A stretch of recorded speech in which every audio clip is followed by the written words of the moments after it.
I'm Amanda Rodriguez. 4 weeks ago, I received a fraud alert on my phone that changed everything. $30,000 gone. While I was pulling 12-hour shifts at my tech consulting firm in Austin, my family was living it up at a luxury resort in Cabo San Lucas on my dime. They didn't ask permission.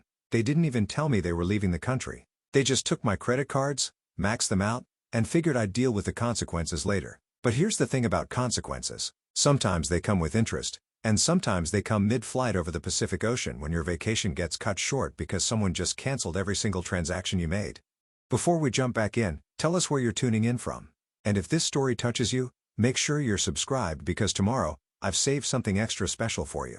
Let me start from the beginning because the fraud alert wasn't really the beginning. The real beginning was 18 months ago when I made the mistake of adding my family to my credit accounts during my father Robert's medical emergency. He needed surgery, and the insurance was being difficult about pre-authorization. My mother Patricia was panicking about the bills, and my siblings Dylan and Kimberly were drowning in their own financial problems. So I did what I always did. I fixed it. I opened my credit lines to them, thinking it was temporary, thinking family meant something different than it actually did. I should have known better. Growing up in San Antonio, I was always the responsible one. While Dylan was getting suspended from high school for selling fake IDs, and Kimberly was maxing out store credit cards on designer handbags she couldn't afford, I was working part-time jobs and maintaining a 4.0 GPA. When I got my scholarship to UT Austin and landed my first tech job, my parents celebrated for exactly one dinner before the request started coming. Can you help with Dylan's car payment? Kimberly needs money for her apartment deposit. Your father's truck needs new tires. Always small amounts at first. Always with promises to pay me back. Always with guilt when I hesitated. The credit card access was supposed to be different. It was supposed to be for emergencies only. Dad's surgery went well, and I assumed they'd understand that the crisis was over. But nobody ever mentioned removing their access. And honestly, I was too buried in work to think about it. I'd just gotten promoted to senior project manager, and our biggest client was demanding a complete system overhaul with an impossible deadline. I was living on coffee and stress, working weekends, sleeping in my office more nights than I care to admit. That's probably why I didn't notice the charges at first. When you're making good money and barely have time to eat, you don't scrutinize every transaction. A few 100 here, 1,000 there, it all blended into the background noise of automatic payments and subscription services. Besides, I trusted them. They were my family. That trust cost me $30,000 and nearly cost me my sanity. The morning everything changed started like any other Wednesday. I was in my kitchen at 5:30 a.m., making my usual protein, smoothie and checking emails on my phone before heading to the office. The fraud alert popped up just as I was reading a passive-aggressive message from our client about project timelines. Chase Bank Security. Unusual activity detected on account. Ending in 4721. Please call immediately. I almost ignored it. I'd gotten false alarms before when the bank's algorithms got confused by my business travel expenses, but something made me call. Maybe it was intuition, or maybe it was the fact that the amount mentioned in the text was higher than usual. The customer service representative, a woman named Janet with a thick Dallas accent, walked me through the recent charges with professional detachment that somehow made everything worse. $5,000 at Casa Magna Marriott Resort in Cabo San Lucas, $1,200 at a spa called Sensory Oasis, $800 at something called Blue Marlin Adventures, $1,500 at a restaurant named Sunset Terrace. My hand was shaking so badly, I almost dropped the phone. I asked Janet to repeat the dates. All of the charges had happened over the past 4 days. 4 days when I'd been locked in conference rooms, living on vending machine coffee and working until midnight.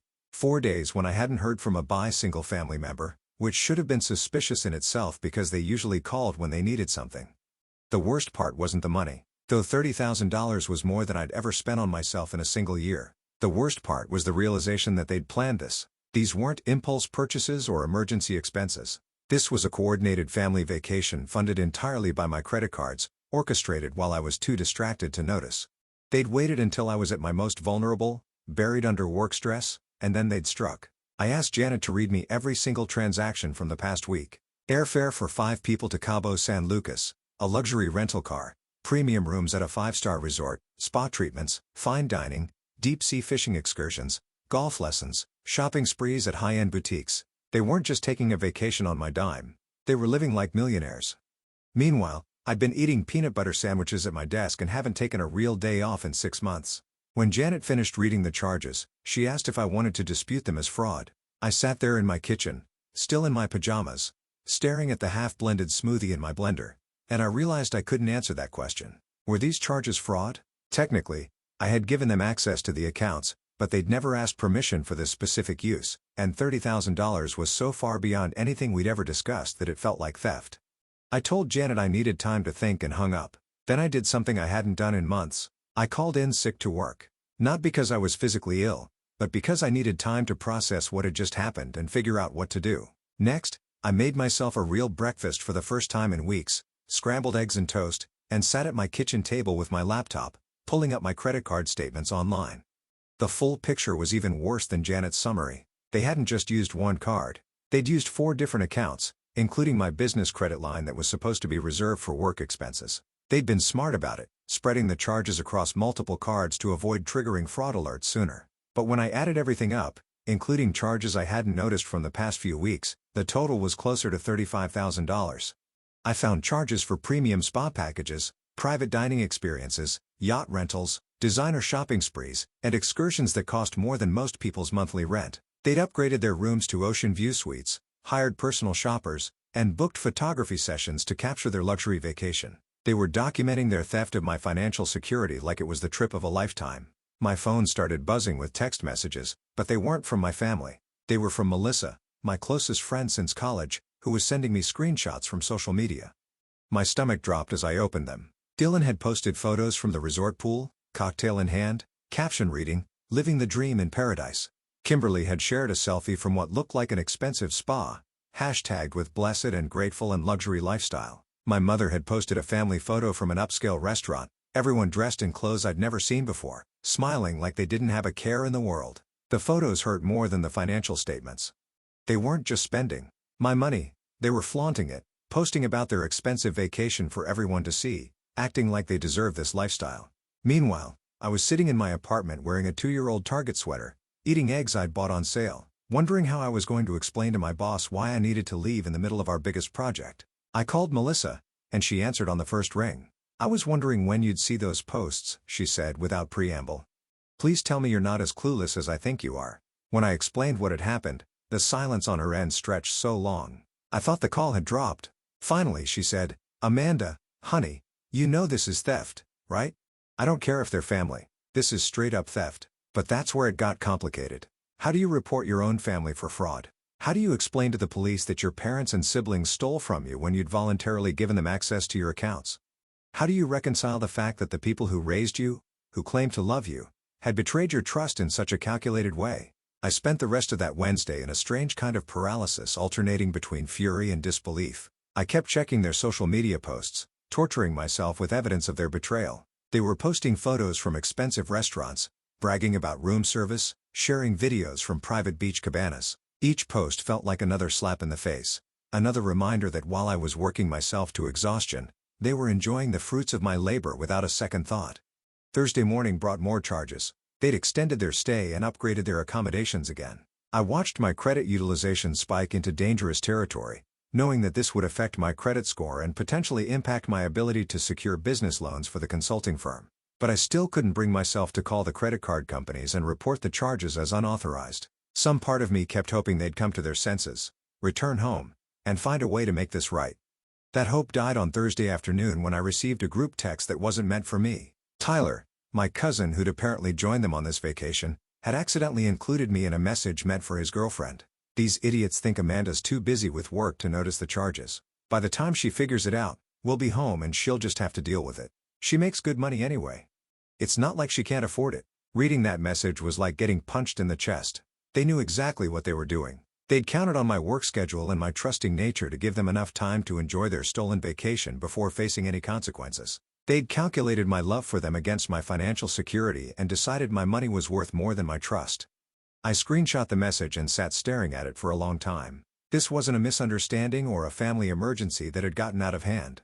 This was premeditated theft by people who were supposed to care about me. People who'd raised me to believe that family always comes first. But apparently, that principle only applied when it benefited them. Friday brought the breaking point.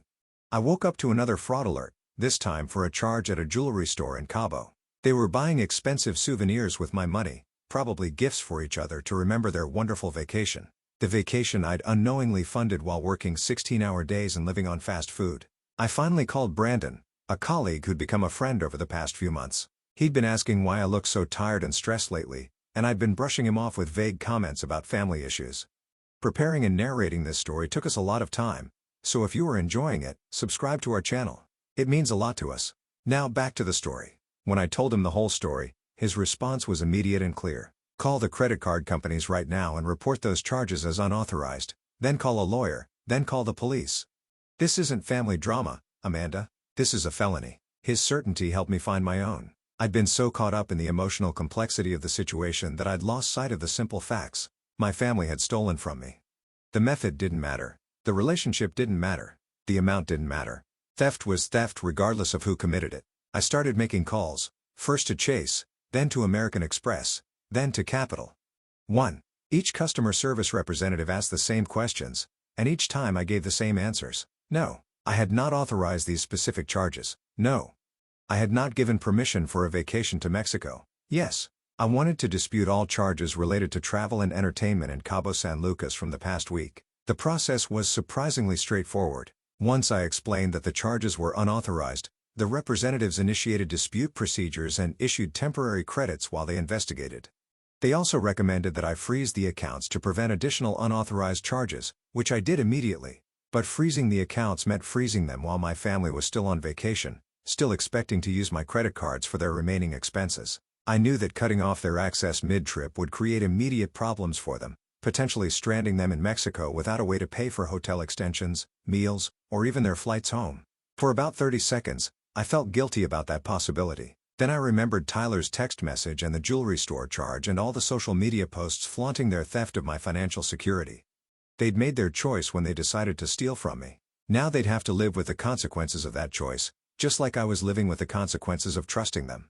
The customer service representative from Chase asked if I wanted to file a police report explaining that it would strengthen my case for the charge disputes. I hesitated for a moment, thinking about family gatherings and holiday dinners and the possibility of reconciliation. Then I said yes.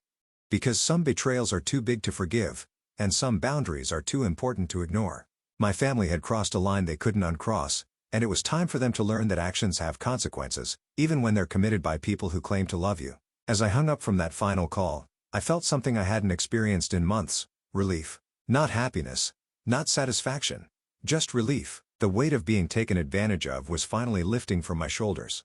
For the first time since Wednesday morning, I could breathe normally again.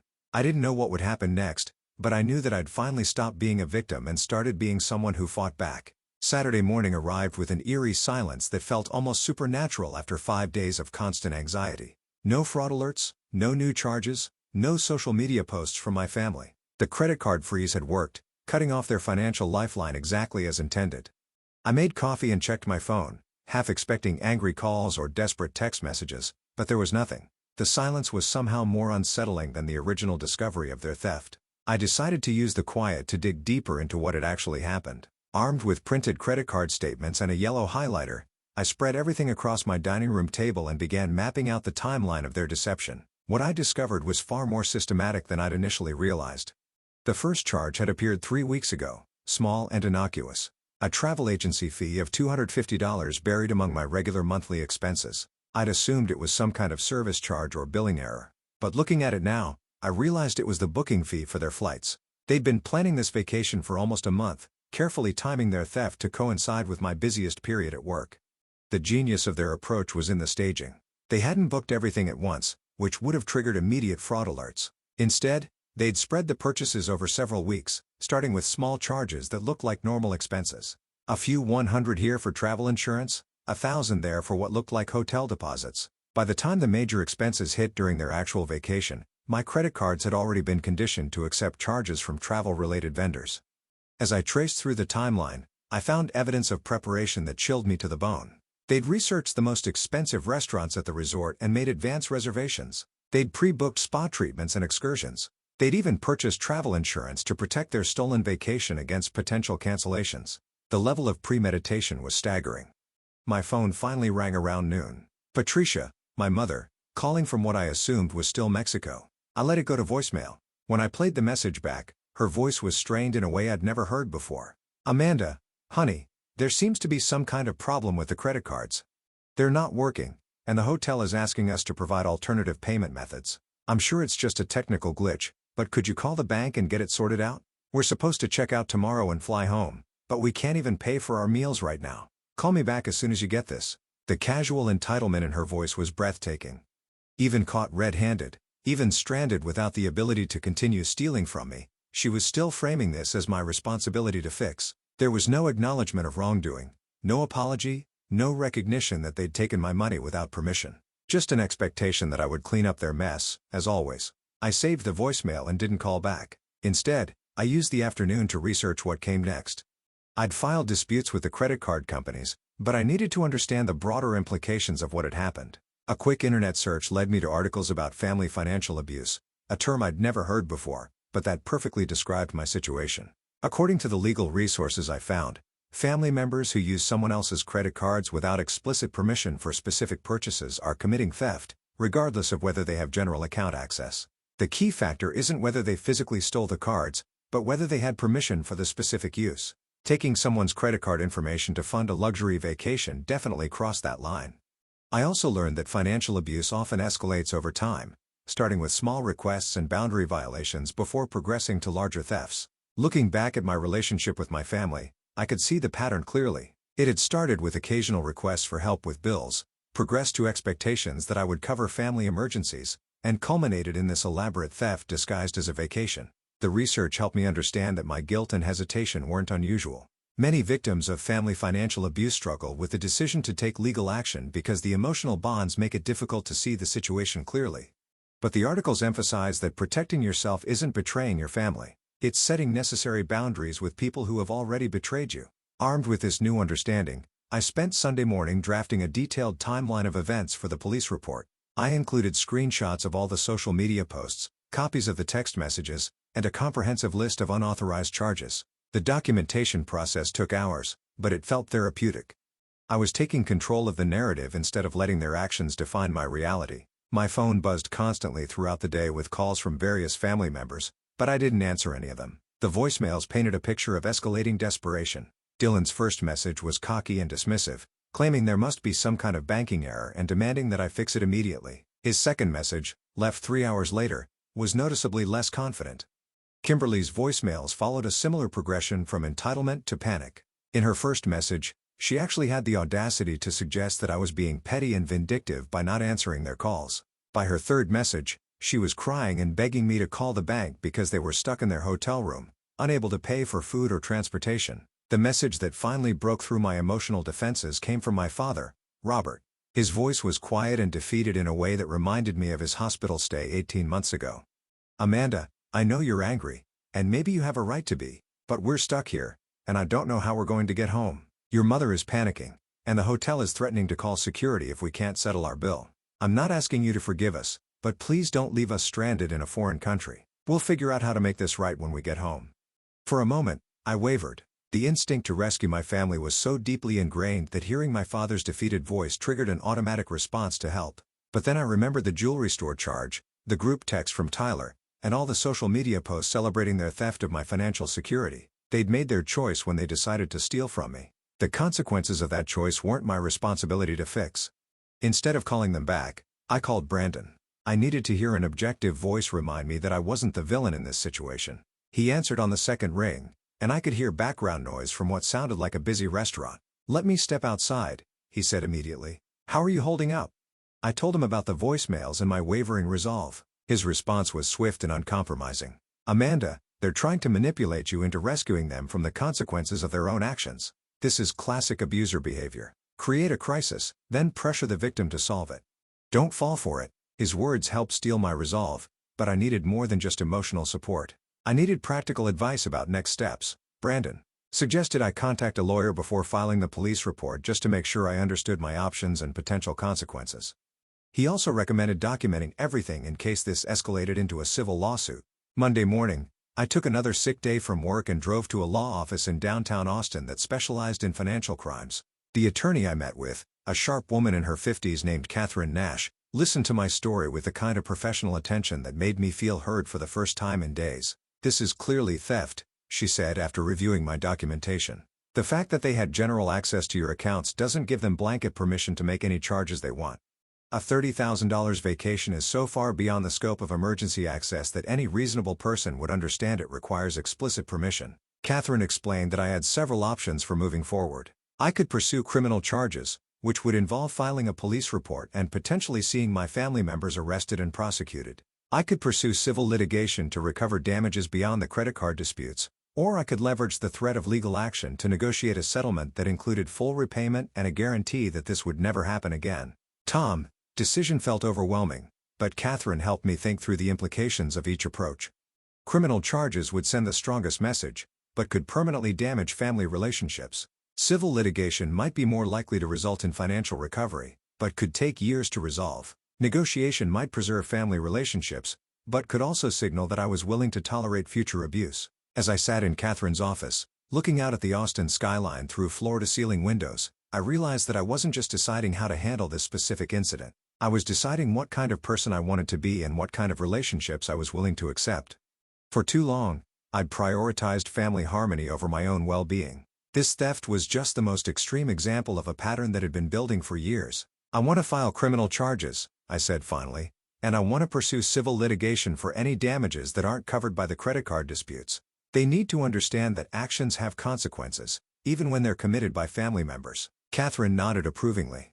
I think that's the right choice, but you should be prepared for the emotional fallout. Your family isn't going to react well to criminal charges, and you'll need to be strong enough to see this through regardless of how they respond. We spent the next hour planning strategy and discussing potential complications. Catherine would help me file the civil lawsuit and represent me throughout the process. She also connected me with a detective she knew who specialized in financial crimes, someone who could help ensure the criminal case was handled properly. By the time I left her office, I had a clear plan and a timeline for moving forward. More importantly, I had validation from a professional that my decision to pursue legal action was reasonable and justified. The guilt and doubt that had been plaguing me for days finally started to recede. Tuesday brought a new wave of voicemails from my family, but the tone had shifted dramatically. They were no longer demanding that I fix their banking problems. Instead, they were promising to make things right if I would just help them get home. Dylan's message included a detailed explanation of how they'd somehow misunderstood the scope of their access to my credit cards and how they'd intended to ask permission before charging anything. The lies were almost insulting in their transparency. Kimberly left a sobbing voicemail claiming that she'd thought I had approved the vacation, and that she never would have gone if she'd known I wasn't aware of their plans. The story made no sense. How could they have thought I'd approved a vacation I wasn't invited to join? My mother's message was the most manipulative. She claimed that my father's health was suffering from the stress of being stranded in Mexico, and that I needed to help them before he had another medical emergency. The emotional blackmail was so obvious that I almost laughed, but the fact that she was willing to use his health as a weapon hurt more than I expected. I forwarded all the voicemails to Catherine and saved copies for my own records.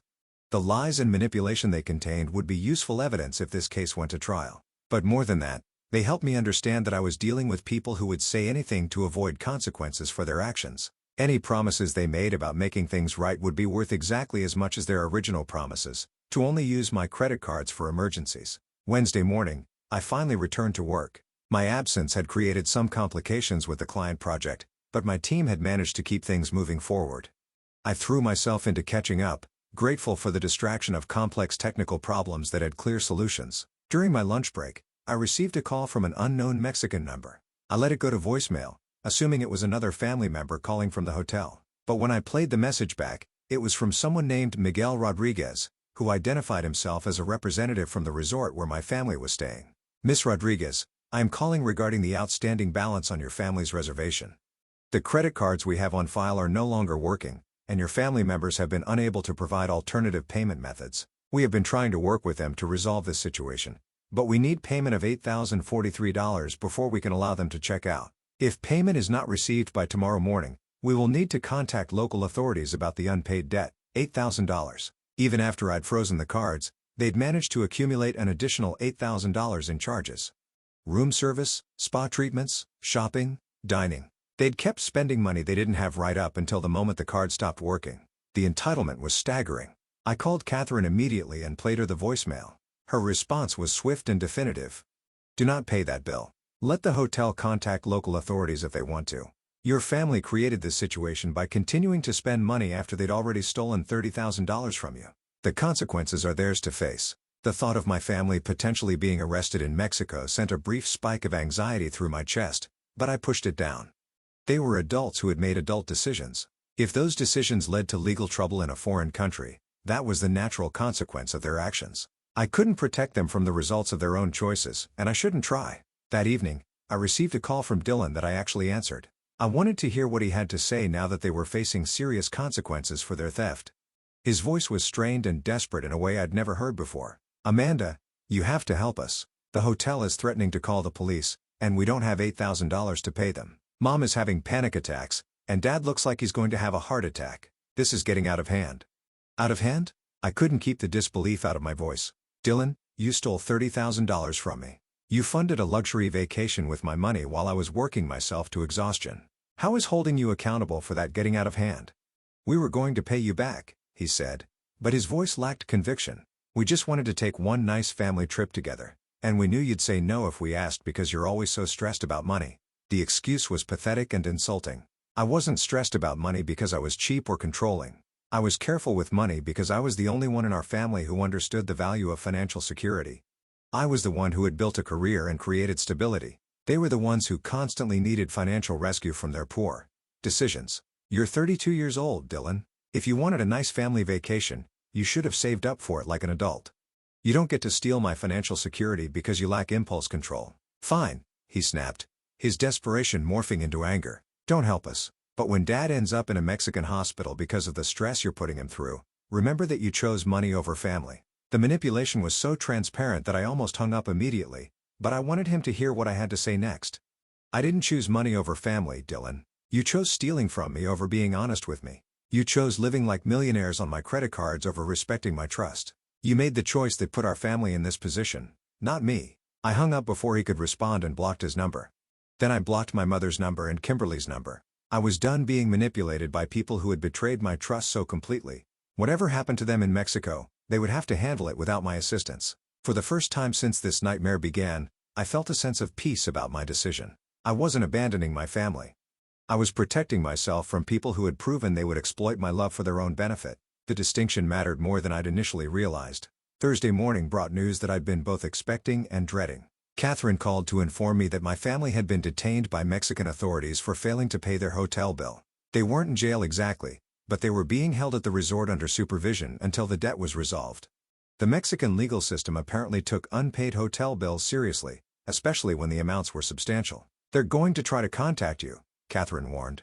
"Hotel management, maybe even Mexican authorities. They'll pressure you to pay the outstanding balance to resolve the situation quickly. You need to be prepared to say no and stick to it." She was right. Within an hour, I received calls from the resort manager, a representative from the Mexican Tourism Board, and someone who claimed to be from the American consulate. Each caller painted increasingly dire pictures of what would happen to my family if the debt wasn't resolved quickly. They spoke about potential jail time, fines, and complications with future travel to Mexico. I listened politely to each caller and gave them the same response. I had not authorized the charges.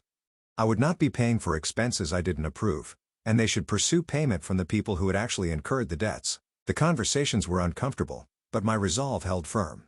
The final call of the day came from Patricia, calling from what sounded like a phone at the resort's front desk. Her voice was shaky and scared in a way that tugged at my heartstrings, despite everything that had happened. "Amanda, please, you have to help us. They're saying we might have to stay here until this gets resolved, and that could take weeks. I know we made a mistake, but we're your family. You can't just abandon us in a foreign country." "You didn't make a mistake, Mom," I said quietly. "You stole from me for weeks. You planned an elaborate vacation using my money without my permission, and then you flaunted it on social media while I was working myself to death. That's not a mistake. That's theft. We'll pay you back," she promised. "Every penny. We'll set up a payment plan. We'll get second jobs, whatever it takes. Just please don't leave us here." The promise felt empty because it was the same promise they'd made dozens of times before for smaller amounts. They'd promised to pay me back for Dylan's car repairs, for Kimberly's security deposits, for countless other emergencies over the years. The money never materialized, and the promises were forgotten as soon as the immediate crisis passed. "You should have thought about paying me back before you spent $30,000 of my money," I replied. "You should have thought about consequences before you committed a felony. I'm not responsible for fixing the mess you created." I hung up and turned off my phone. The emotional manipulation was exhausting, and I needed space to think clearly about next steps. Catherine had scheduled a meeting with the detective for Friday morning, and I wanted to be mentally prepared for that conversation. As I sat in my apartment that evening, surrounded by credit card statements and legal documents, I realized that this experience had taught me something important about myself. I was stronger than I'd given myself credit for. I was capable of making difficult decisions and sticking to them, even when those decisions hurt people I loved. My family had counted on my inability to set firm boundaries. They'd assumed that my love for them would override my need for financial security and personal respect. They'd gambled that I would always choose family harmony over justice. This time, they'd gambled wrong. Friday morning's meeting with Detective Martinez felt like stepping into a new reality. The Austin Police Department's Financial Crimes Unit occupied a modern building downtown, all glass and steel that reflected the morning sun in sharp angles. Inside, the atmosphere was businesslike and serious, a stark contrast to the emotional chaos my family had been trying to create all week. Detective Martinez was a woman in her early 40s with graying hair and the kind of direct gaze that suggested she'd seen every type of financial crime imaginable. She listened to my story without interruption, occasionally making notes in a file that grew thicker as I provided documentation. When I finished explaining the timeline of events, she leaned back in her chair and studied me for a moment. In 20 years of investigating financial crimes, I've seen a lot of family theft cases, she said finally. What makes yours particularly clear-cut is the premeditation. They didn't steal your credit cards in a moment of desperation. They planned this vacation for weeks using your trust and work schedule against you. That elevates this from a family dispute to organized theft. She explained that the case would likely involve multiple charges: theft by credit card, conspiracy to commit theft, and possibly fraud, depending on what their investigation revealed about the planning process. Because the amount exceeded $30,000, it qualified as a first-degree felony in Texas, carrying potential prison sentences of 5 to 99 years. The severity of those potential consequences made my stomach clench. Despite everything they'd done, the thought of my parents and siblings facing decades in prison felt overwhelming. Detective Martinez must have seen my expression change because she leaned forward with a more gentle tone. Amanda, I understand this is difficult because they're family. But you need to understand that this level of theft isn't just about money. It's about a complete violation of trust and boundaries. If you don't hold them accountable now, this behavior will likely escalate in the future. She was right, and I knew it. The pattern of financial exploitation had been building for years, starting with small requests and gradually increasing until they felt entitled to help themselves to my money without even asking. If I rescued them from the consequences this time, I'd be teaching them that there were no real boundaries they couldn't cross. What happens next? I asked. We'll start by issuing arrest warrants, she explained. Since they're currently detained in Mexico, that process might take some time to execute. We'll also begin investigating their financial records to see if there are other instances of fraud or theft we haven't discovered yet. I'll need you to provide us with copies of all your documentation, and we may need you to testify if this goes to trial. The mention of testifying against my own family sent another wave of anxiety through my chest, but I nodded my agreement. Detective Martinez handed me her business card and assured me that she would keep me informed of any developments. As I left the police station, I felt both relieved and terrified. The wheels of justice were now in motion, and there was no going back. My phone had been buzzing constantly during the meeting. And when I checked it in my car, I found dozens of missed calls and text messages. But these weren't from my family members. They were from relatives I hadn't heard from in years, friends of my parents, and even some of my former co-workers. Somehow, word had gotten out about the situation. The messages ranged from concerned to accusatory. My Aunt Linda, who I'd only seen at family funerals for the past decade, had sent a long text about the importance of family forgiveness and how I was making a terrible mistake. My father's brother Jake had left a voicemail suggesting that I was overreacting and should handle this privately within the family. Even my high school friend Monica had reached out, having apparently heard about the situation through social media gossip. The most surprising message came from Melissa, my closest friend, who had been following the situation since the beginning. Instead of advice or commentary, she simply said, "Lunch today? You shouldn't be dealing with this alone." Her offer of uncomplicated support felt like a lifeline in the midst of all the judgment and pressure from others. We met at a quiet cafe near my office, a place we'd been going to for years when we needed to escape workplace stress. Melissa listened as I described the meeting with Detective Martinez and the overwhelming response from extended family and friends.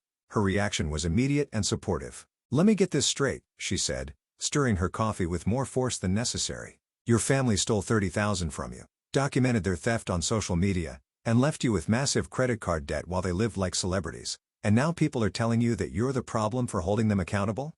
When she put it that way, the absurdity of the criticism became clear.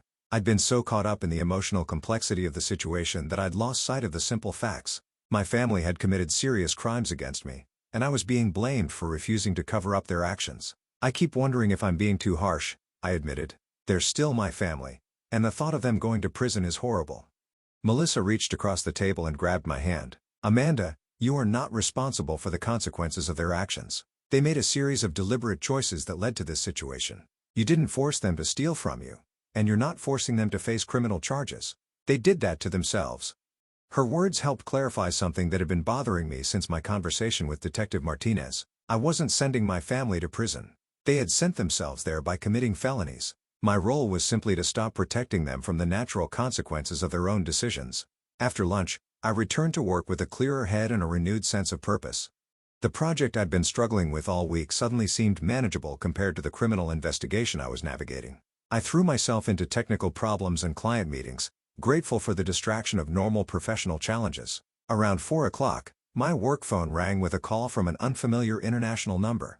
I answered cautiously, expecting another attempt at manipulation from my family. Instead, I heard a crisp British accent introducing himself as James Patterson from the American consulate in Cabo San Lucas.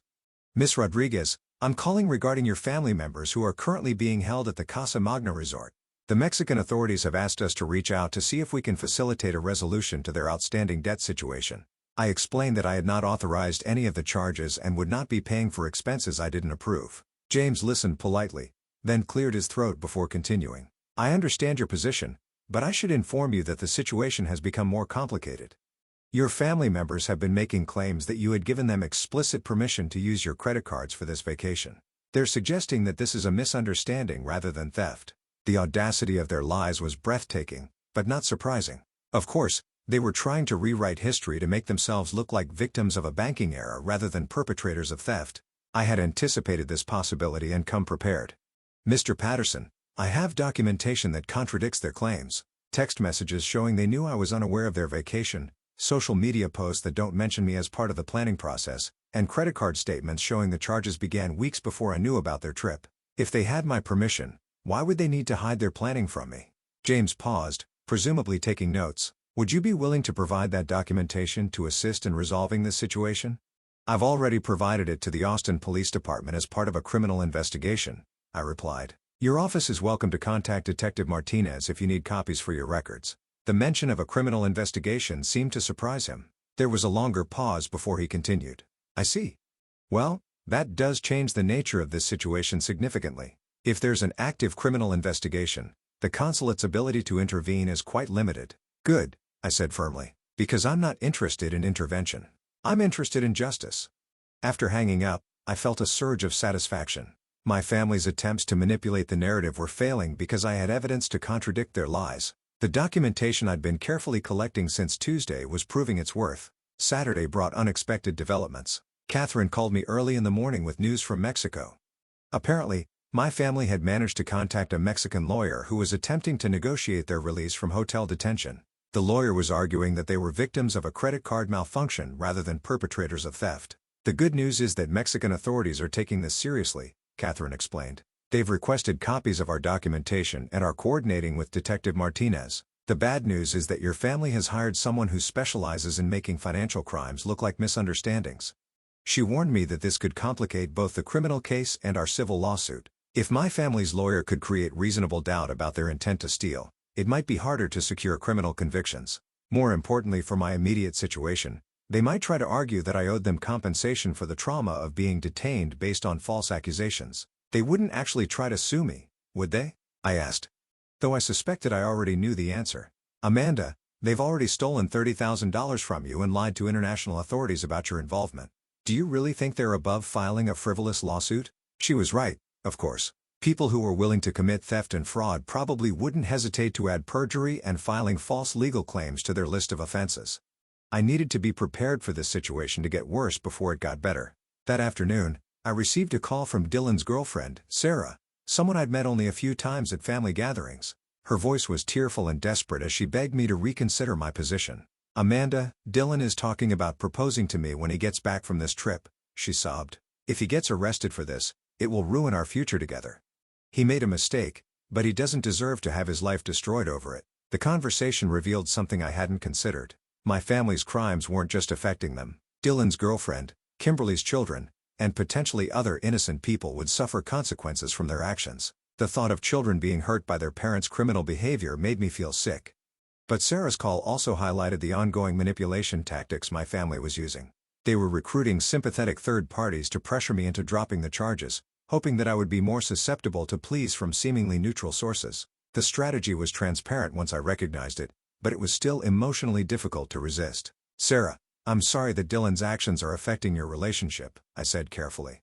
"But he should have thought about those consequences before he stole from me. I can't protect him from the results of his own choices." "But you could," she pressed. "You could drop the charges and work this out as a family. He promises he'll pay you back every penny." "He promised to pay me back for his car repairs 2 years ago," I replied. "He promised to pay me back for the money I lent him for his security deposit. He's made a lot of promises over the years, and none of them have been kept. Why should this one be different?" Sarah didn't have an answer for that question, and our conversation ended with her hanging up in frustration. I felt bad for her situation, but I couldn't sacrifice my own financial security and emotional well-being to protect Dylan from consequences he'd earned through his own actions. Sunday morning brought a text message that changed everything. It was from an unknown number, but the content made it clear who had sent it. "Amanda, this is Tyler. I'm back in San Antonio now. We need to talk. There are things about this situation you don't know." Tyler, my cousin who had joined them on the vacation and sent the accidental group text that had revealed their planning. I'd been wondering what role he'd played in the theft and how he'd managed to get home while the rest of my family remained detained in Mexico. I called the number immediately, and Tyler answered on the first ring. His voice was nervous and slightly breathless, like he'd been expecting my call, but wasn't sure what to say. "How did you get home?" I asked without preamble. "I had my own credit card that actually worked," he said. "I booked a flight as soon as the others got detained." "Amanda, I need to tell you something important. I wasn't really part of the planning for this trip." According to Tyler, he'd been invited to join the vacation just a few days before they left. Dylan had told him that I was paying for everyone as a family gift and that I was too busy with work to join them myself. Tyler claimed he'd believed this story and only realized the truth when my credit card stopped working and chaos ensued. "I have recordings," he said, his voice dropping to almost a whisper. "Conversations between your mom and Dylan where they talk about using your cards without permission. I recorded them because I was starting to get suspicious about their story, and I wanted to protect myself if things went wrong." The existence of recordings that could prove premeditation and intent was potentially game-changing for both the criminal case and civil lawsuit, but I was skeptical of Tyler's claims about his own innocence. His accidental group text had suggested he was well aware that they were stealing from me. "Tyler, I saw your text message. You said I was too busy with work to notice the charges. That doesn't sound like someone who thought I'd given permission." There was a long pause before he responded. "You're right. I knew something wasn't right about the whole situation, but I didn't want to cause family drama by asking too many questions. I should have spoken up, and I should have refused to go. I'm sorry." His admission of knowledge and complicity was important, but his willingness to provide evidence against the others was potentially more valuable. I arranged to meet with him the following day to listen to the recordings and assess their usefulness. Monday's meeting with Tyler took place in a coffee shop near the University of Texas campus, a neutral location where we were unlikely to encounter other family members. Tyler looked haggard and nervous, constantly checking his phone and glancing around like he expected to be followed. The recordings he played for me were damning. In one conversation between Patricia and Dylan, I could hear them discussing the timing of their charges to avoid triggering fraud alerts. In another, Kimberly talked about maximizing their spending before I noticed the charges. Most damaging was a recording of Patricia saying, "Amanda works so hard she deserves to pay for a nice family vacation even if she doesn't realize she's doing it." The casual entitlement in her voice was stunning. They weren't just stealing from me. They were convincing themselves that I owed them this luxury vacation because of my work ethic and financial success. They'd twisted their theft into some kind of perverted family bonding exercise. "Why are you giving me these recordings?" I asked Tyler after listening to the most incriminating clips. "Because what they did was wrong, and because I don't want to go to prison for crimes I didn't plan," he said honestly. "I was stupid and greedy, but I wasn't the mastermind of this scheme. Your mom and Dylan were." His motivation was purely self-interested, but the recordings were still valuable evidence. I copied the files to my phone and promised to share them with Detective Martinez and Catherine. Tyler's cooperation might not absolve him of wrongdoing, but it would significantly strengthen the case against the primary perpetrators. Tuesday brought news that my family had been released from detention in Mexico, but with strict conditions. They were required to surrender their passports and remain in Cabo San Lucas until the debt dispute was resolved.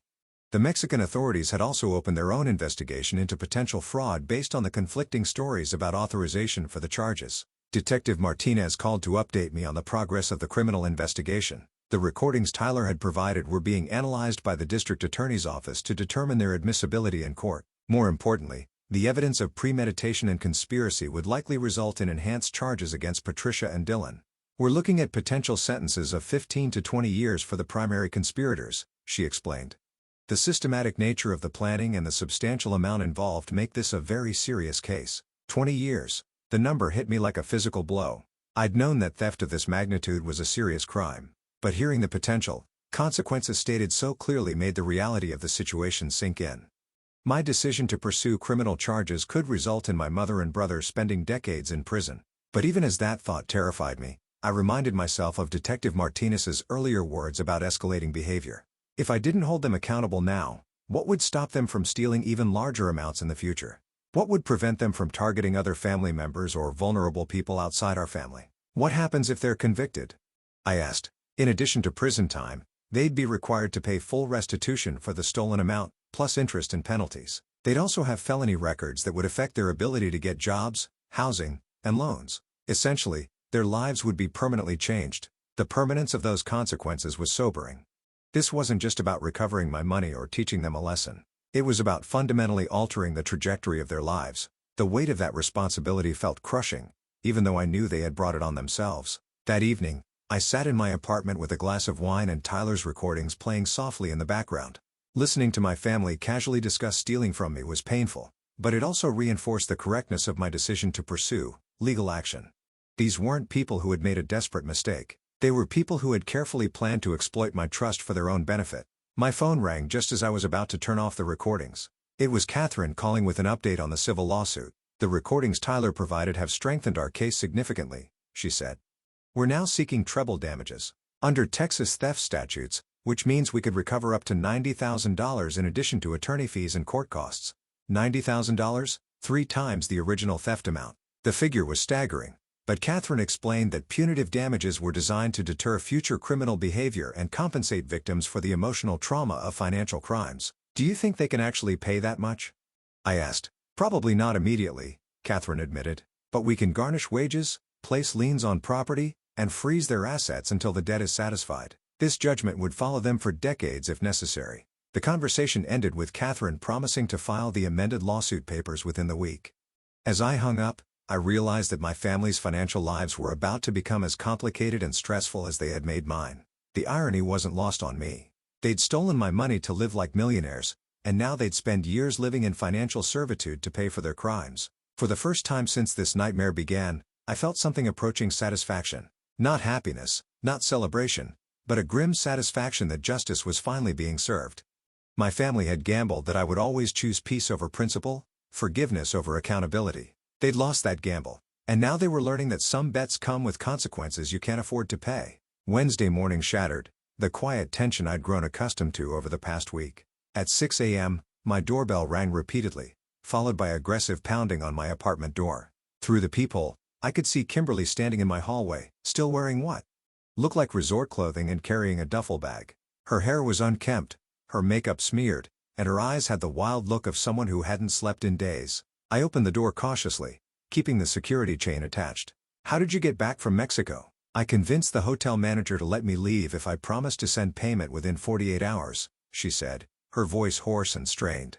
Amanda, we need to talk. This has gone too far. You stole $30,000 from me, Kimberly. How much further did you think it could go? She pushed against the door, trying to force her way inside. Let me in. I'm not having this conversation in the hallway where your neighbors can hear everything. Against my better judgment, I unlatched the chain and stepped back. Kimberly immediately began pacing around my living room like a caged animal, gesturing wildly as she spoke. Do you have any idea what you've done? Mom is having panic attacks every few hours. Dad looks like he's aged 10 years in the past week. Dylan is talking about suicide because his girlfriend broke up with him over this mess. The mention of suicide sent a chill through me, but I forced myself to remain calm. This was exactly the kind of emotional manipulation I'd been warned to expect. Dylan should have thought about those consequences before he committed multiple felonies. Multiple felonies? Kimberly's voice cracked. Amanda, we're family. We borrowed some money from you. People do that all the time without pressing criminal charges. You didn't borrow money, Kimberly. You stole it. Borrowing requires asking permission and agreeing to repayment terms. What you did was take my credit cards and spend $30,000 without my knowledge or consent. That's theft, not borrowing. She stopped pacing and stared at me with a mixture of desperation and anger. Fine. We should have asked first. We admit that. But why are you trying to destroy our entire family over money? You make good money. You can afford this, and we'll pay you back eventually. The casual dismissal of the severity of their crimes was exactly what I'd come to expect from my family. They couldn't understand why I was upset because they fundamentally didn't respect my financial boundaries or my right to control my own money. To them, my success meant I owed them access to the lifestyle they wanted but couldn't afford. Kimberly, listen to yourself. You're saying I should just accept being robbed because I can afford to be robbed. That's not how family works. And it's not how the law works. The law? She laughed bitterly. You're hiding behind the law instead of handling this within the family like a normal person. What would Grandma Elena think about you sending your own mother to prison? The invocation of our deceased grandmother was a low blow, but not unexpected. Kimberly was reaching for any emotional leverage she could find. Grandma Elena would think that actions have consequences and that stealing from family is one of the worst betrayals possible. Kimberly's composure finally cracked completely. She collapsed onto my couch and began sobbing uncontrollably. Please, Amanda, I'm begging you. Drop the charges and we'll figure out a way to pay you back. I'll get a second job. I'll sell my car, whatever it takes. But please don't send Mom and Dylan to prison. Seeing my sister break down was harder than I'd expected, but I couldn't let sympathy override justice. Where were these promises when you were posting Instagram photos from expensive restaurants? Where was this concern for consequences when you were bragging about your luxury vacation? You only care about making this right now that you're facing real penalties.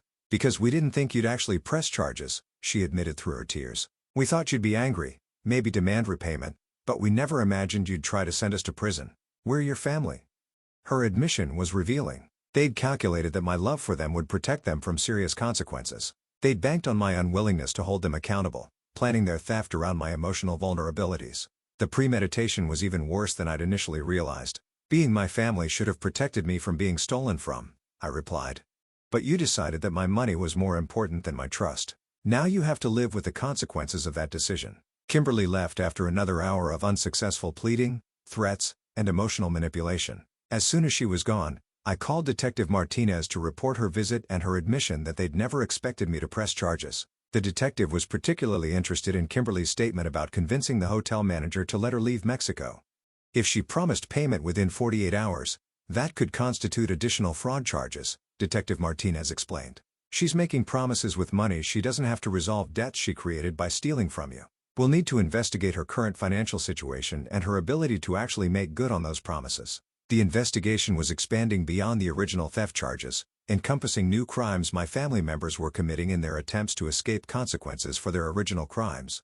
It was like watching a house of cards collapse in slow motion, with each desperate move they made causing more damage to their legal position. Thursday brought news that my family's situation in Mexico had deteriorated further. The hotel had contacted Mexican authorities about Kimberly's unfulfilled payment promise, and Patricia and Dylan were now facing potential charges for defrauding a Mexican business. The original dispute over unpaid bills had evolved into an international criminal investigation. Catherine called me with updates on both the civil lawsuit and the criminal case. The district attorney's office had reviewed Tyler's recordings and was preparing to file additional conspiracy charges. More significantly, they were considering racketeering charges that could dramatically increase potential sentences. Racketeering? I was unfamiliar with the term in this context. When multiple people work together to commit ongoing financial crimes, it can be prosecuted as organized criminal activity, Catherine explained. The recordings show clear evidence of planning, coordination, and a pattern of financial exploitation. If they can prove this wasn't an isolated incident, your family could be looking at federal charges. The escalation to federal-level crimes was both terrifying and validating. It confirmed that what they'd done to me was serious enough to warrant the most severe legal responses, but it also meant the consequences would be far worse than I'd initially imagined. Federal racketeering charges could result in decades in federal prison. My work phone rang during lunch with a call from an unknown Texas number. When I answered, a man's voice identified himself as attorney Marcus Webb, representing my family in both their Mexican legal troubles and the criminal charges in Texas. His tone was professional, but aggressive. Miss Rodriguez, I'm calling to discuss a potential resolution to this unfortunate situation. My clients are prepared to make a generous settlement offer that would resolve all civil and criminal matters without the need for lengthy court proceedings. I'm represented by counsel, I replied. You should direct any settlement offers to Catherine Nash. Of course, but I wanted to speak with you directly about the broader implications of your decision to pursue criminal charges. Are you aware that conviction on these charges could result in your family members losing their professional licenses, their ability to secure housing, and their eligibility for various social services? The question was clearly designed to make me feel guilty about the long-term consequences of their crimes. Mr. Webb, are you aware that your client stole $30,000 from me while documenting their theft on social media? I'm not responsible for the consequences of their actions. Ms. Rodriguez, families have disagreements about money all the time. This situation has been blown out of proportion due to miscommunication and misunderstanding. My clients genuinely believe they had permission to use your credit accounts for this vacation. The lies were so transparent, they were almost insulting. I had Tyler's recordings of them discussing their theft in detail, evidence that contradicted every claim this lawyer was making. Mr. Webb, if your clients believed they had permission, why did they hide their planning from me? Why didn't they invite me to join the vacation I was supposedly paying for? There was a pause before he continued. Those are details that can be worked out through negotiation rather than criminal prosecution. My clients are prepared to offer full restitution plus 20% interest in exchange for dropping all charges. Full restitution plus 20% doesn't address the fraud charges in Mexico, the damage to my credit score, or the emotional trauma of being betrayed by my own family. Your client should have thought about negotiation before they committed felonies. Ms. Rodriguez, I strongly advise you to consider the impact this prosecution will have on your family relationships. Criminal convictions can't be undone, but family bonds can be repaired through forgiveness and compromise. My family bonds were destroyed when your clients decided to steal from me, I replied. I'm not interested in repairing relationships with people who view me as a source of income rather than a person deserving of respect. I hung up before he could respond and immediately called Catherine to report the contact. She was not pleased that opposing counsel had contacted me directly as it violated standard legal protocols. More importantly, the settlement offer revealed that my family was beginning to understand the serious nature of their legal situation. The fact that they're offering 20% interest suggests they know they're in serious trouble, Catherine explained. That's a much higher rate than we would typically see in civil settlement negotiations. They're getting scared. Friday morning brought a call from Detective Martinez with significant news. The Mexican authorities had arrested Patricia and Dylan on fraud charges related to their unfulfilled payment promises to the hotel. They were being held in a Mexican jail pending resolution of their legal status and potential extradition to Texas for the American charges. How long could they be held in Mexico? I asked. That depends on how quickly the Mexican legal system processes their case and whether they can secure bail. Mexican jails are not known for their comfort or efficiency. They could be there for months before this gets resolved. The thought of my mother and brother in a Mexican jail was disturbing, but I reminded myself that they had created this situation through their own actions. They'd committed crimes in Mexico just as they'd committed crimes in Texas, and now they were facing justice in both countries. That afternoon, I received an unexpected visitor at my office. Sarah, Dylan's ex-girlfriend, appeared in our reception area looking exhausted and desperate. My assistant buzzed me to ask if I was available to speak with her, and against my better judgment, I agreed to meet with her in one of our conference rooms. Amanda, I know you probably don't want to see me, but I had to try one more time, she began before I could even sit down.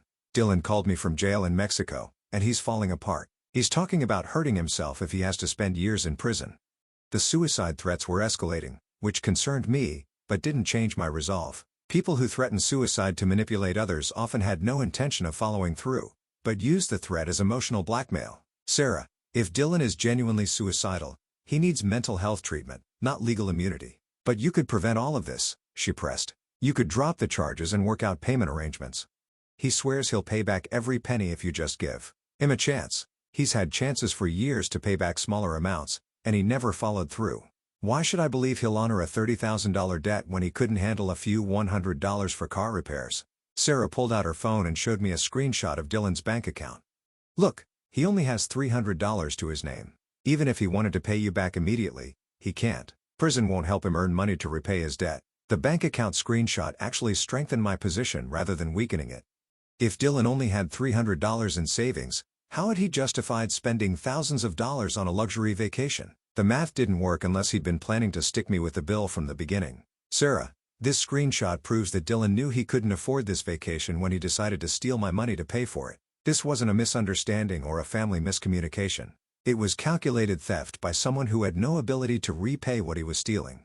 Our conversation continued for another 20 minutes, but Sarah had no compelling arguments beyond emotional appeals and promises that had already been broken multiple times. When she finally left, I felt more convinced than ever that I was making the right decision. Saturday brought a development I hadn't anticipated. Catherine called to inform me that my family's lawyer had filed a motion to dismiss all charges, based on claims of family privilege and financial emergency. The motion argued that family members had inherent rights to each other's resources during emergencies and that criminal charges were inappropriate for resolving family financial disputes. It's a creative argument, but it has no legal basis, Catherine assured me. Family relationships don't create automatic rights to someone else's money, and luxury vacations definitely don't qualify as emergencies. The motion will almost certainly be denied, but it shows how desperate they're becoming. The legal filing also included character assassination attempts against me, claiming I was a vindictive person who had always resented my family's financial struggles and was using this situation to punish them for their lower economic status. The personal attacks hurt, but they also revealed the weakness of their legal position. When opposing counsel resorts to attacking the victim's character, it usually means they have no legitimate defenses for their client's actions, Catherine explained. This motion actually helps our case by demonstrating their lack of remorse and their willingness to blame you for their crimes. Sunday morning, I received a call from an unknown number that turned out to be Patricia calling from the Mexican jail. Her voice was barely recognizable, hoarse and defeated in a way I'd never heard before. The connection was poor with static and background noise that made conversation difficult. "Amanda, baby, please. You have to help us. This place is horrible, and I don't know if we're going to survive another week here. The guards don't speak English. The food is making us sick, and we're sleeping on concrete floors with no blankets." The description of jail conditions was disturbing, but I couldn't let sympathy override justice. "Mom, you're in jail because you committed crimes. I didn't put you there. Your actions did." "I know we made mistakes," she said, her voice breaking, "but we never meant to hurt you. We just wanted to take one nice family vacation together, and we thought you wouldn't mind helping us since you have so much money." The persistent mischaracterization of theft as helping revealed how fundamentally she misunderstood the situation. Even facing criminal charges in a foreign jail, she couldn't acknowledge the severity of what they'd done to me. "Mom, you didn't ask for my help. You stole from me. You planned a vacation using my money without my permission, and then you lied to authorities about having my authorization. Those aren't mistakes. They're crimes. But you could fix this," she pleaded. "You could call the Mexican authorities and tell them there was a misunderstanding. You could drop the charges in Texas and work out payment arrangements with us. We're your family, Amanda. Family is supposed to forgive each other. Family is also supposed to not steal from each other," I replied. "You broke the family bond when you decided my money was more important than my trust. I can't fix what you broke by pretending it didn't happen." The call ended with Patricia sobbing and begging, her voice fading as the connection failed. I sat in my apartment afterward, feeling the weight of her desperation, but knowing that rescuing her from the consequences of her actions would only enable future crimes. My phone buzzed with a text message from Tyler. "The DA wants to interview me again tomorrow. They're asking about other times our family took money from you. How much should I tell them?" The message revealed that the investigation was expanding beyond the recent vacation theft. If prosecutors were asking about historical financial exploitation, they might be building a racketeering case based on a pattern of ongoing crimes. The potential consequences for my family were about to become much more severe. I called Tyler immediately to understand what information he had about previous incidents. According to him, our family had been discussing my finances for years, viewing my success as a resource they could tap whenever they needed money. He had recordings of conversations about past borrowing that was never repaid and plans for future financial requests they intended to make. "Amanda, they've been treating you like a bank for years," Tyler said. "They've been keeping track of how much money you make, what your credit limits are, even when your bonuses get paid. This vacation wasn't a one-time thing. It was just the biggest theft in an ongoing pattern." The revelation that my family had been systematically planning to exploit my finances was more devastating than the original theft. It meant that every family gathering, every conversation about my career, every expression of pride in my success had been tainted by their calculations about how to profit from my hard work. "Tyler, are you willing to testify about these other incidents? If it keeps me out of federal prison, yes. The DA says cooperation could result in reduced charges for me, but I need to be completely honest about everything I know." His willingness to fully cooperate would provide prosecutors with evidence to pursue the most serious charges possible against the primary conspirators. My family's years of financial exploitation were about to be exposed in detail, and the legal consequences would reflect the true scope of their crimes against me. As I prepared for another week of legal proceedings and family manipulation attempts, I realized that I'd crossed a point of no return. The investigation had revealed patterns of exploitation that went far beyond a single vacation theft. My family had been systematically abusing my trust and success for years, and they'd finally pushed too far. The scared, guilty person who had discovered the initial theft 2 weeks ago was gone. replaced by someone who understood that some betrayals can't be forgiven and some patterns can't be changed through love and patience. Justice wasn't just about recovering my money anymore. It was about protecting myself and potentially other future victims from people who viewed relationships as opportunities for exploitation. 3 months later, I stood in a federal courthouse in Austin watching my family face the consequences of years of financial exploitation. The racketeering charges had been filed after Tyler's testimony revealed a systematic pattern of theft and fraud dating back 5 years. What had started as a credit card dispute over a vacation had evolved into a comprehensive federal investigation of organized criminal activity. The courtroom was packed with federal prosecutors, defense attorneys, family members, and media representatives who had picked up the story when the federal charges were announced. My case had become a symbol of family financial abuse highlighted in news articles and legal journals as an example of how trusted relationships could be weaponized for criminal purposes. District Attorney Rebecca Stone stood at the prosecution table organizing documents that represented months of investigation into my family's financial crimes. The evidence was overwhelming. Tyler's recordings, credit card statements, social media posts, communications with Mexican authorities, and testimony from other family members who had been approached for similar schemes over the years. Patricia, Dylan, and Kimberly sat at the defense table wearing orange prison uniforms, their faces gaunt from months in county jail awaiting trial. Their attorney, Marcus Webb, had tried multiple legal strategies to get the charges dismissed or reduced, but federal prosecutors had built an airtight case that exposed the true scope of their criminal enterprise. Judge Harrison Martinez called the court to order and began reading the charges. Patricia faced 12 counts including theft, fraud, conspiracy, money laundering, and racketeering. Dylan faced 15 counts with additional charges for his role in planning and coordinating the various schemes. Kimberly faced 8 counts, primarily related to the vacation theft and subsequent fraud attempts. The prosecution's opening statement painted a picture of systematic financial abuse that had been escalating for years. They presented evidence that my family had stolen over $60,000 from me across multiple incidents using various methods to avoid detection. The vacation theft was simply the largest and most brazen example of ongoing criminal activity. Tyler testified as the prosecution's key witness, providing detailed accounts of planning sessions where my family discussed my finances and strategized about how to access my money. His recordings revealed conversations about my work schedule, my credit limits, my savings accounts, and my emotional vulnerabilities that could be exploited for financial gain. The most damaging testimony came when prosecutors played a recording of Patricia and Dylan discussing their long-term plans for my money. In the recording, Patricia could be heard saying, "Amanda is so focused on her career that she barely pays attention to her finances. We could probably take a $100,000 over the next few years without her noticing if we're smart about timing." Dylan's voice responded, "The key is making her feel guilty when she questions anything. She'll always choose family peace over money, so we just have to make sure she thinks saying no makes her a bad sister." Hearing them discuss manipulating my emotions as part of their criminal strategy was devastating, but it also validated every decision I'd made to pursue legal action.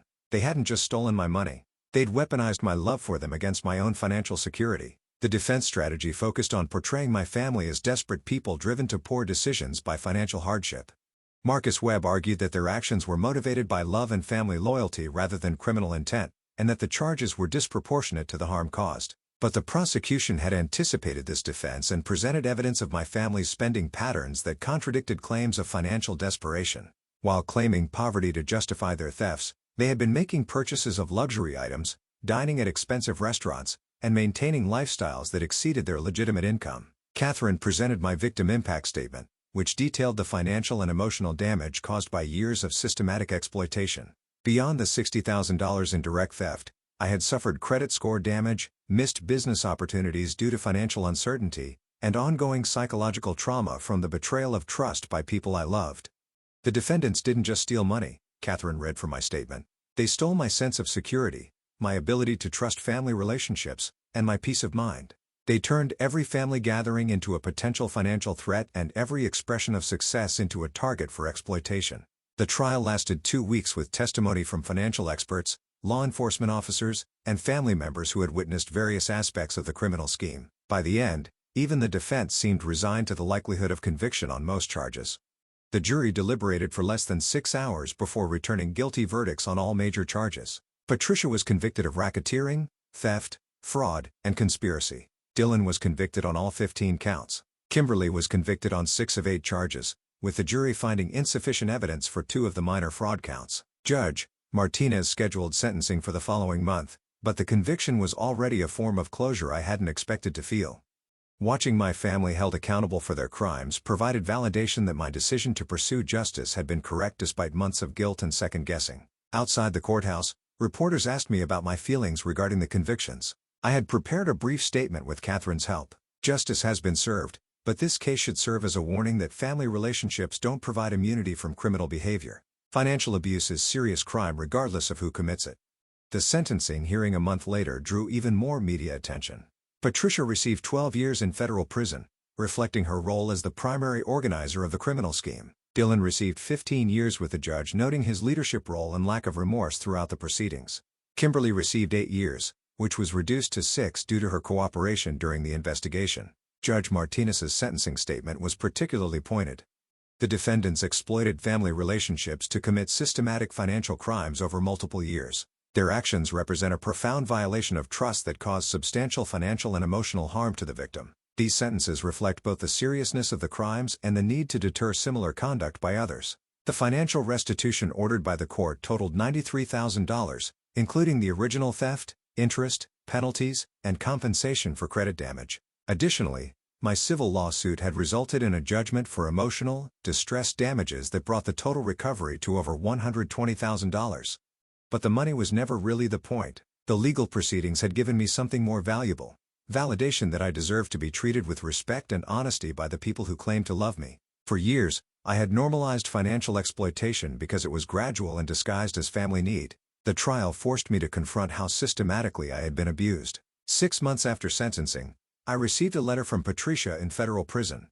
She claimed to have found religion and wanted to apologize for her actions. The letter was filled with self-pity and requests for me to visit her in prison, along with subtle suggestions that I should consider advocating for early release based on her supposed transformation. I read the letter once and threw it away. Real remorse would have included acknowledgement of the systematic nature of her crimes and recognition of the long-term damage she had caused. Instead, she was still trying to manipulate me into providing her with something she wanted: forgiveness and advocacy for reduced punishment. A year after the trial, Dylan's ex-girlfriend, Sarah, contacted me through social media. She had started a support group for people whose family members had been victimized by financial abuse, and she wanted me to know that my case had inspired other victims to come forward and seek justice. "Your decision to press charges saved other people from being victimized," she wrote. "Dylan had been planning to ask you for money to start a business after he got back from Mexico. If you hadn't stopped him, he probably would have stolen even more." The message provided perspective I hadn't considered. By holding my family accountable, I had potentially prevented future victims from being exploited by people who viewed relationships as opportunities for profit. My decision to choose justice over family harmony had protected others from experiencing the betrayal I had endured. Tyler completed his cooperation agreement and received a suspended sentence with probation and community service. He moved to Dallas and started working for a financial crime prevention nonprofit, using his experience to help educate people about family financial abuse. His cooperation had been crucial to securing convictions, but I maintained no relationship with him beyond necessary legal proceedings. 2 years after the trial, I received notification that Kimberly was eligible for early release due to good behavior and completion of prison education programs. The parole board requested input from victims about whether they supported early release. I submitted a letter neither supporting nor opposing her release, but emphasizing that any early release should include strict financial monitoring and mandatory counseling for criminal thinking patterns. She was released after serving 4 years of her 6-year sentence. Through mutual acquaintances, I learned that she had found work as a bookkeeper for a small non-profit organization and was living in a halfway house while transitioning back to civilian life. I felt no obligation to reach out to her, but I also felt no animosity toward her attempts to rebuild her life legitimately. Patricia and Dylan remained in federal prison with earliest possible release dates still years away. Neither had maintained consistent contact with family members who hadn't been involved in their crimes, and both had burned bridges with extended family through years of financial manipulation and exploitation. 3 years after the trial, I reflected on how the experience had changed my understanding of family relationships and personal boundaries. I had learned that love without respect is not really love, and that protecting yourself from exploitation is not betraying family bonds. It's honoring yourself. My career had flourished during the period following the trial, partly because I was no longer distracted by constant family financial crises and manipulation. Without the ongoing stress of being viewed as a source of income rather than a person, I had been able to focus entirely on professional growth and personal development. I had also developed new relationships with people who respected my boundaries and valued my success without viewing it as an opportunity for exploitation. These friendships were based on mutual respect and genuine affection rather than calculations about financial benefit. The legal victory had given me more than financial recovery. It had given me the confidence to trust my own judgment about relationships and to maintain firm boundaries with people who tried to manipulate or exploit me. I no longer felt guilty about saying no to requests that made me uncomfortable, and I no longer prioritized other people's comfort over my own security. Looking back, I realized that my family's theft had actually freed me from a lifetime of financial exploitation disguised as family obligation. By forcing me to confront the reality of our relationship dynamics, they had inadvertently given me the clarity to build a life based on genuine connections rather than manipulative transactions. The credit cards they had stolen from had been replaced and secured. The money they had taken had been recovered with interest.